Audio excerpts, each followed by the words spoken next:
The ultimate goal of the advancements in bioelectronics and robotics is the creation of seamless interfaces between artificial devices and biological structures. You don't say. Current efforts in this area have been focused on designing biocompatible, mechanically compliant, and minimally invasive electronic and robotic systems for a range of applications, such as motor control and sweat sensing. The purposeful design of bioelectronic and robotic systems uses the principles of biomimicry, enables the creation of biocompatible and lifelike machines and electronics. The success of such approaches relies on the new development and applications of soft materials as well as methods of actuation and sensing that are inspired either by composition, function, or properties of the naturally occurring organisms. A combination of rigid structural components, soft actuators, and flexible sensors can enable the integration of such devices with biological organisms and eventually human users. In this review, we highlight the recent advances in biomimetics, soft robotics, and bioelectronics. We describe the soft robotic fabrication toolbox, a modern solution in bioelectronics that, in our opinion, will enable the fusion of these fields by creating robotic bioelectronic systems. Future development in this area will require substantial integration of adaptable and responsive components at the biointerfaces, and research in biomimetics aims to synthetically replicate the morphology and functionality of biological systems from the nanoscale to the macro scale. Wow. Boy, that was hard. I'll be here a while. Bioelectronics, soft robotics, actuating and sensing, going to make you move. So, we're not allowed to talk about geoengineering. We're not allowed to talk about the secret body area network communication system you're using to do all this crazy. Sorry about all the advertisement. I'm on my computer. So, transplant industry whistleblower claims she was pressured to harvest organs from a person who is still alive and fired after she complained about it. Yeah, you dumb box. You're not allowed to complain about your super secret job. So anyways, remarks as delivered by NGA Director for DoD Intelligence Information Systems Worldwide Conference. And this is where you get to read to yourself. I'll leave the link here for you. They just talk to themselves endlessly about what they're doing. Oh, look. Now let's turn to what I'm sure is on many of your minds, AI and machine learning. There's a book that came out earlier this year called Knowing What We Know, the transmission of knowledge from ancient wisdom to modern magic. It describes how before written language came along, oral storytellers were responsible for all the wisdom that was passed down. Yeah, people didn't have time to write books. What a surprise. The book basically argues that we no longer think the same way our ancestors did. Nobody has to think. You're busy telling them what to think. They're not even allowed to feel their own skin without checking in with somebody else. And this is a timely point given that we are about to change even more drastically, because when it comes to AI and its eventual evolution into something more advanced, writing by machines, oh, it's happening before our eyes. In the last year, we've taken over operational control of most of what was known as Project Maven. It was the DoD's AI Pathfinder, originally started in the Office of Undersecretary of Defense, and our portion, the Geointelligence Lines of Effort, was renamed NGA Maven, and I'm pleased to tell you it became a program of record last month. So we're privileged to be a leader at this portion of development and application of AI for both the intelligence community and the DoD. And on a more practical level, it's something we have to do because we're responsible for analyzing a staggering amount of data. Fortunately, Maven's scan is impressive. It can quickly fuse enormous amounts of data from across disparate data sets, teeing up meaningful opportunities. We've worked hard with the combatant commands to integrate AI into their workflows, accelerating operations and decision speeds. 6 weeks ago, President Biden signed Executive Order 14110 on the safe, secure, and trustworthy development and use of AI. It underscores the extraordinary potential of AI to solve urgent challenges while balancing against the possibilities of harm, like fraud, bias, disinfo, and risk to national security. So I'd like to know where the academics in our world are confused. I can't make, after doing this now for 2 hours, yet again, I don't understand where you people are so fucked up that you think nanotechnology is speculative. You don't believe in the wireless industry of body area networks, human body communication, or the network-centric warfare doctrine of our Pentagon. I'm lost. I don't understand. How can you be that stupid? I'm very sincere. You mean to tell me as an academic researcher, and I bring you right here, and I'm like, it's the global information grid, it's our current warfare doctrine, and it's using sensors. And I even show you where to click. I'm like, just scroll down. Related technologies, sensor systems. Here you go. Here's a bunch of them. Okay? And all you got to do is keep scrolling. You'll see chemical, and then there's the biosensors. Hydrogel, macromolecule, etc. Now, I hope immediately, your biofield. The human anatomy nobody's allowed to talk about. It's real simple. Your human biofield is your bioelectricity. Now listen, if the bioelectricity has impedance and it's measurable, because it is, and so are the magnetics, etc., well, the biofield is on the National Institute of Health. That's what I'm showing you, or trying to, at the moment. And I explained to everybody, it's real simple. This is anatomy. That's why they use it, rather than giving a software or a tool, because you can't turn off your DNA without dying. So they made a bioelectromagnetic algorithm of your DNA resonance and your bioelectricity. Okay? So when we don't tell people about supervised machine learning algorithms with them feature values and selections for predicting what humans are going to do, and animals too, then what we got is a bunch of people busy going to work, and the rest of the truther community has decided that they're going to sit this one out. They're not going to be involved in World War III. They're waiting for the aliens to come save them. They are not interested on where these aliens came from, how we made them. No, they don't believe any of that. They believe they've watched Star Trek and Stargate. They're good. They're ready to go. Now, those of us who have a brain and grew up in the 90s and whatnot, we already know that you crazy assholes have been busy at Spaceworks, used to be called Skunkworks, making synthetic biological entities, augmented humans, and hovercraft, so that you can initiate what Wernher von Braun was afraid of, a fake space war. You don't have terrestrial satellite on the surface of the moon that I can find. When I go to Project Luna in Russia, it says MRI. And I have a bunch of other stuff to talk about that I'm not going to get into right now, because I've just gotten done with a couple hours worth of taking your asses to task, given that this right here is what you should be telling people. You're a sensor hunter. You're not somebody that goes to work every day and thinks that the biofield is religious. You know better. You're using advanced signals intelligence and pulsation to separate bodies with W-band mitigation, cross-interference mitigation. That's a protocol for cybersecurity to make sure that we separate one body from another. That way, when we fire, only this, well, this is a front-back picture. Hang on. Let me grab my other one here. Okay.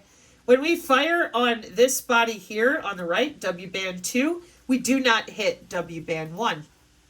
These are wireless body area network protocols. Same thing with the energy harvesting. These are systems. So you are a sensor hunter. Your little video game controller in Call of Duty forever on unsuspecting humans in their kill box, which could be their living room, they don't know that. And you damn well know that, because you've got so many people so screwed up, they don't even know that chakras are where their blood flow is. They think it's religious. That's because of you making a bunch of money off of their fear, running psyops, etc., because you've been busy logging into bodies with our college students at Rutgers since 2010. That's what this is from. So then I said, it's a tensor series. What do you see there? What did we just get done reading about?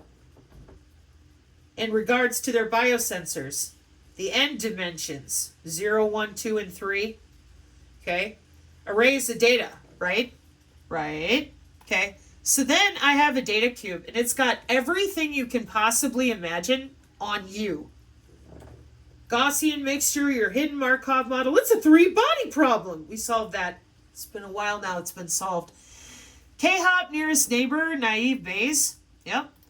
And then, like I said, your routing protocols in the W-band are going to make sure with our cross-layered and cluster-based who you're next to, who you're not, if you're sitting or standing, and if you're hot, and then what payload we need to deliver into your bloodstream.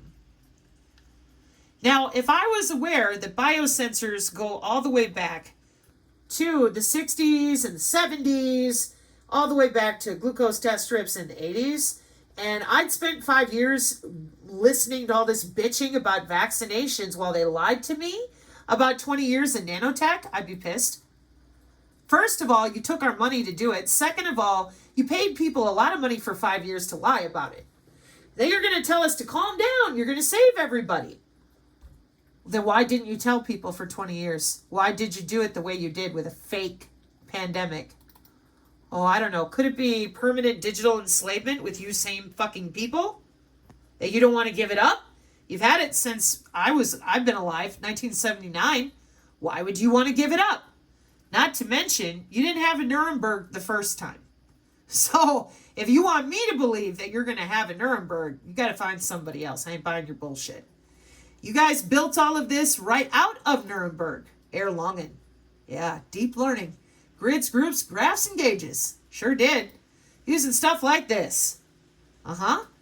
So now, nobody getting out of it. Nobody's escaping it. And we've had augmented humans working with those specialized air molecules and tensor sequences since 2011. Wow. And your body is a relay for the striker and the drone. They're busy watching everything you do and feeding it into databases that only they can log into. And y'all decided it was better to keep the secret. Well, I would say that was a bad decision.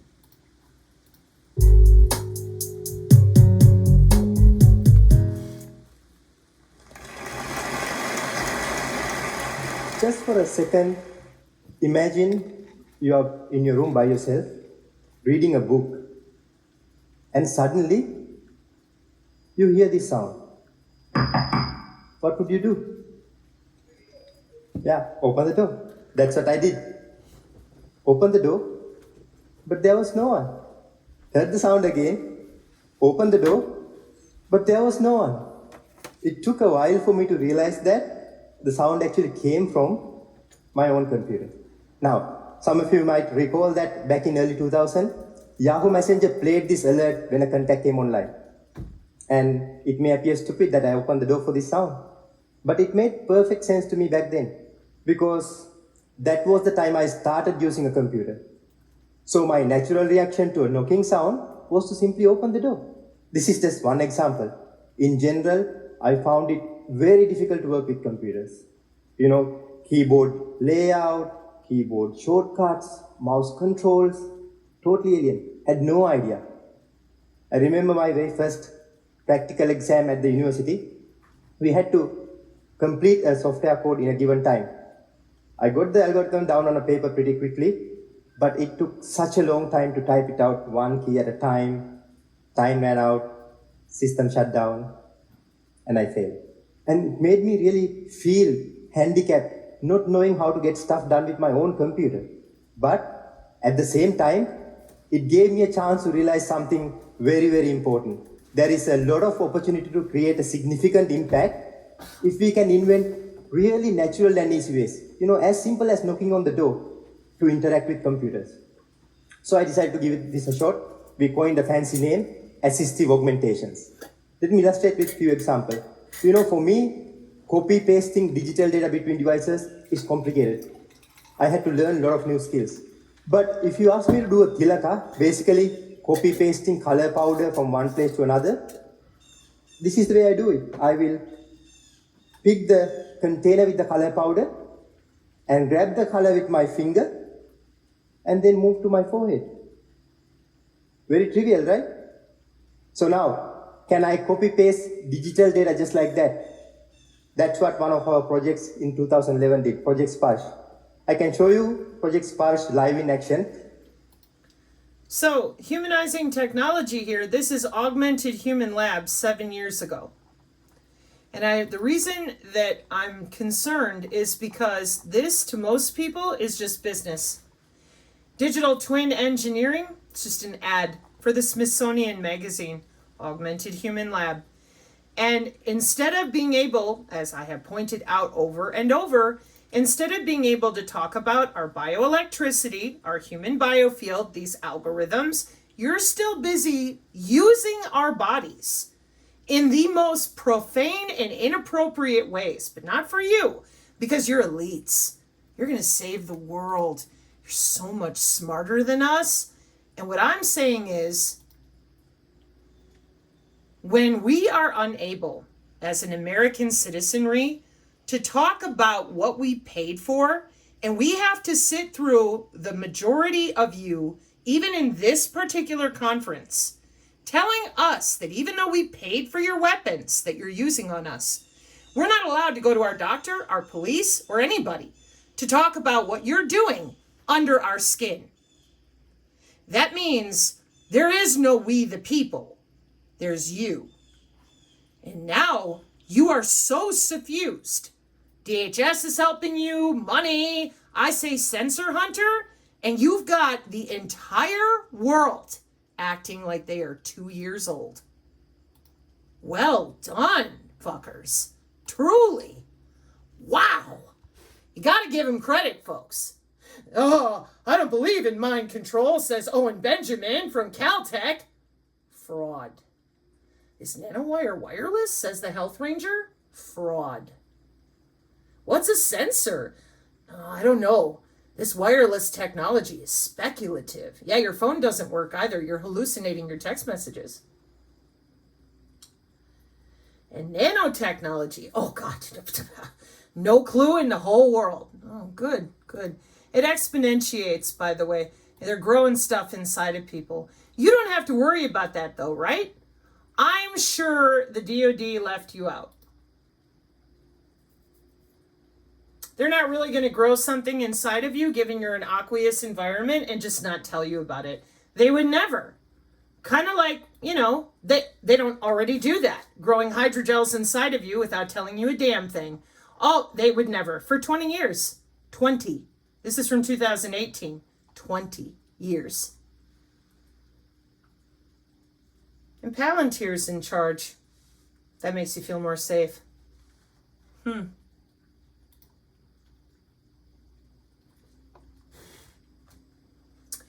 We propose cyber biosecurity as an emerging, hybridized discipline at the interface of cybersecurity, cyber physical security, and biosecurity. Initially, we defined this term as understanding the vulnerabilities to unwanted surveillance intrusions and malicious and harmful activities which can occur within or at the interfaces of commingled life and medical sciences, cyber physical, supply chain, and infrastructure. What the hell is all that? Well, you're never going to tell anybody. They're too busy reading about vaccines, being completely lost and confused as to why they're involved with all this, and the rest of you are making buku bucks off of their fear and ignorance. So until you're ready to talk about the biodigital convergence, I would say that you're just waiting for Project Maven to show up in your front lawn. That is not my fault. I thought for sure that somebody was going to speak up by now. Nope. They are busy running operations, and you're letting them? Well, we don't have a choice. Yes, you do. Everybody has a choice to tell the truth and not shit all over people that try to tell the truth, and, do your due diligence and vet people properly to your best ability, and don't make fun of people if you haven't already vetted them, right? And then I would also advise that if somebody is injured, like vaccine injured, or, they've gone through some things with these sensor hunter drones, maybe a veteran, I would mind my mouth and I would learn before I kept talking. Why? Well, it's not 2021 anymore, and it's not 2020, and it's not 2005. These people are augmented, which means that they're going to be able to do things to you you're not even going to know. And bad things are going to happen to you from the inside of you out. Now, it could be because you crossed a geofence. It could be because you didn't know who you were talking to. It could be a different variance of a body area network. It could be a lot of things. But because you have opted to do this way, you are in danger because they're not here to play. They are already augmented humans. That's been the plan the entire time. So it isn't about whether or not, do you believe in it? No, this is market share and drone warfare. I tried to tell you, but you decided to make my channel a W-band cult, and you decided to continue to troll me with randos. I will continue to do my own thing, doing interviews with juxtaposition and research. And you're not going to stop me from singing and doing crafts. Why? Because this is already done.